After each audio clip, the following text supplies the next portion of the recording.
Hello, everybody. I was actually going to say good morning, but I guess it's afternoon by now. As part of the healthcare reform law that I signed last year, all insurance plans are required to cover preventive care at no cost. That means free checkups, free mammograms, immunizations, and other basic services. We fought for this because it saves lives and it saves money for families, for businesses, for government, for everybody. And that's because it's a lot cheaper to prevent an illness than to treat one. We also accepted a recommendation from the experts at the Institute of Medicine that when it comes to women, preventive care should include coverage of contraceptive services such as birth control. In addition to family planning, doctors often prescribe contraception as a way to reduce the risks of ovarian and other cancers and treat a variety of different ailments. And we know that the overall cost of healthcare is lower when women have access to contraceptive services. While today birth control rights are protected by the federal government, things have not always been this way. The struggle for male and female equality via contraception began in the 1870s when feminist leaders led by Margaret Sanger argued that women would never be full participants in society if they were restricted solely to mothering duties. Activists faced opposition from groups believing that birth control contradicted the will of God and use of it was selfish and immoral.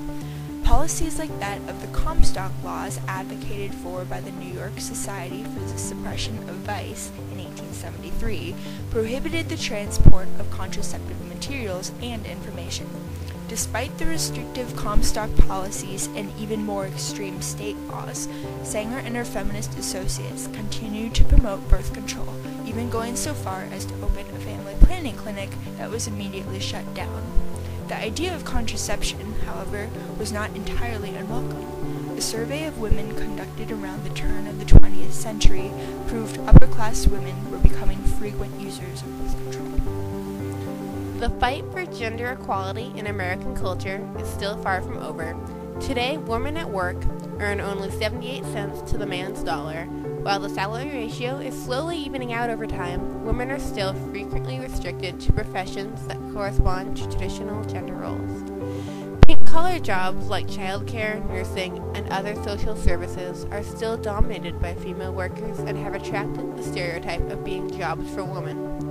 Women professionals may also receive unwelcome sexual comments from male co-workers due to their gender that can be derisive and degrading.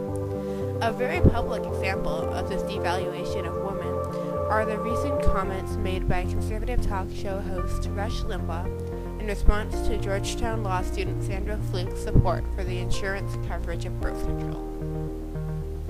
What does it say about the college co-ed Susan Fluke, who goes before a congressional committee and essentially says that she must be paid to have sex? What does that make her? It makes her a slut, right? Makes her a prostitute. She wants to be paid to have sex. At this point, the issue of birth control can be seen as a vehicle for gender equality. In light of the comments made by Limbaugh, it is apparent that to some, a woman's right to medical treatment is subject to the approval of men. Until women's issues are treated without prejudice, birth control will continue to be a topic of controversy. Religious and moral beliefs have traditionally played a large role in the American political debate regarding contraception. While most Americans are open to some form of contraceptive use, the nation is nearly evenly divided on the issue of abortion. The debate is further intensified by moral concerns that easy access to birth control will lead to more casual or premarital sex. Many Christian denominations condemn abortion, except in cases where the mother's life is at risk. The Catholic hierarchy goes even farther by forbidding contraception and premarital sex in addition to abortion, but this does not always determine the actions of Catholics. For example, 98% of sexually experienced Catholic women have used contraception, compared to 99% of the general population. Additionally, at least 3/4 of all never married women, regardless of religion, have had sex by their early 20s. This does not mean that the views of the religious authorities play no role in the lives of their members. Never married women who regularly attend the religious services of a group that forbids premarital sex are less likely than those who attend less often to be sexually experienced. Overall, approximately 95% of all Americans will have sex before marriage. Despite the actions of a majority of Americans, contraception and premarital sex are still major points of contention with religious groups, especially when it comes to politics. In the political sphere, the coverage of sexual health education in public schools has been contentious. Two types of curricula have been applied to various schools throughout the country. The first of the programs, widely supported and highly funded by the Bush administration, is referred to as abstinence only. It does not provide any information on HIV/AIDS, birth control, or sexual health, instead relying on the single principle that teens should not be having sex. Supporters of this approach believe that if any contraceptive knowledge is provided, teens will feel encouraged to have sex. However, statistics and results from the opposing program, Abstinence Plus, prove otherwise. The Abstinence Plus program provides teens with comprehensive information on sexually transmitted diseases, contraceptive options, abortion, and healthy relationships, while still reinforcing the idea that abstinence is always the safest option.